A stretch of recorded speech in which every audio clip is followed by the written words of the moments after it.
Pimples तो चले गए, लेकिन एक्ने के बाद स्कार, गड्ढे और पिगमेंटेशन रह गए। तो क्या ये स्कार, गड्ढे और पिगमेंटेशन कभी जाते हैं? आइए आज इसको समझते हैं। मैं doctor Mayank Singh, I am a dermatologist. आज मैं आपसे इस टॉपिक पर बात करूंगा कि एक्ने और पिंपल्स के बाद होने वाले स्कार, पिगमेंटेशन को कैसे ट्रीट किया जाता है, कितने टाइप के होते हैं और ये कैसे बनते हैं, और इसके पीछे एक जो बहुत बड़ी सच्चाई छुपी हुई है उसको जानते हैं। पहले समझते हैं एक्ने स्कार बनते क्यों हैं। जब हमारा एक्ने या पिंपल्स स्किन की डीप लेयर को डैमेज करता है तो एक्ने स्कार का फॉर्मेशन होता है और पिगमेंटेशन, काले या लाल दाग बनते हैं। ये इसके और भी कारण होते हैं, जैसे सीवियर एक्ने होना, एक्ने के ट्रीटमेंट को बार बार टाला जाना, जैसे आपको एक्ने हो रहा है, पिंपल्स हो रहा है, लेकिन आप बार बार उसका इलाज नहीं कर रहे हैं। तीसरा, एक्ने को बार बार हाथों से दबाना और फोड़ना, गलत ट्रीटमेंट करना, गलत फेयरनेस क्रीम लगाना और स्टेरॉइड क्रीम का यूज़ करना एक बहुत बड़ा कारण होता है एक्ने स्कार और गड्ढों के फॉर्मेशन के लिए।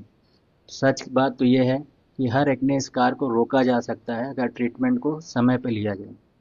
अब बात करते हैं टाइप्स ऑफ एक्ने स्कार। इसमें आपका होता है box scar, rolling scar, ice pick scar और आपका होता है पिगमेंटेशन मार्क्स, जो ट्रू स्कार तो नहीं होते हैं लेकिन काले और लाल दाग के रूप में काफ़ी दिनों तक आपके स्किन पे रह सकते हैं। अब आते हैं मैनेजमेंट ऑफ स्कार। स्कार का मैनेजमेंट, कुछ लोग को ऐसा लगता है सिर्फ फ्रैक्शनल CO2 लेज़र से ही होता है, लेकिन ऐसा सोचना बिल्कुल सही नहीं है। डिफरेंट मॉडलिटीज़ हैं जो फ्रैक्शनल CO2 लेज़र के साथ साथ यूज़ करी जाती हैं, जैसे mesotherapy, PRP, derma roller, micro needling, subcision, medical therapy, chemical peels. इन सब के साथ एक कॉम्बिनेशन थेरेपी बनाई जाती है और डिफरेंट टाइप के स्कार्स को, डिफरेंट टाइप्स के स्किन टाइप्स में होने वाले स्कार्स को एक बहुत ही अच्छे तरीके से ट्रीट किया जाता है। और आपको ये भी समझना होगा कि कभी भी एक्ने स्कार्स को 100% ट्रीट किसी भी मेथड के द्वारा नहीं किया जा सकता है। हम सिर्फ 60 से 80% तक का सोच सकते हैं कि इसमें इन सब ट्रीटमेंट के बाद सुधार आ सकता है। अब बात करते हैं एक्ने स्कार से रिलेटेड कॉमन मिथ्स के बारे में।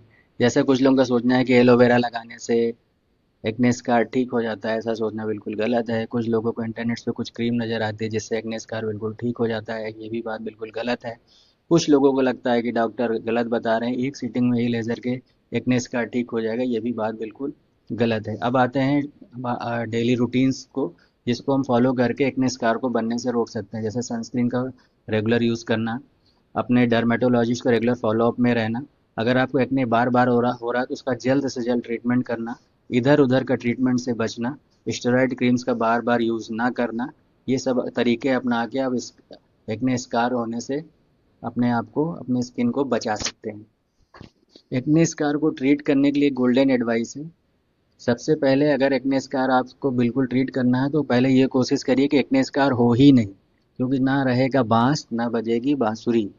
और दूसरा, अगर आप एक्ने स्कार से बहुत ज़्यादा परेशान हैं, बार बार आपको एक्ने स्कार हो जाते हैं, तो अपने पास पास के किसी अच्छे डर्मेटोलॉजिस्ट को फॉलो करिए, उनसे एडवाइस लीजिए, वो आपकी जांच करेंगे और आपको एक अच्छा ट्रीटमेंट देंगे। इसी के साथ इस वीडियो को मैं अभी समाप्त कर रहा हूँ। अभी लाइक करिए, आप इसको शेयर करिए, सब्सक्राइब करिए, और नेक्स्ट वीडियो में मैं आपसे बात करूँगा एक्ने की डाइट, क्या खाएं क्या ना खाएं। Thank you.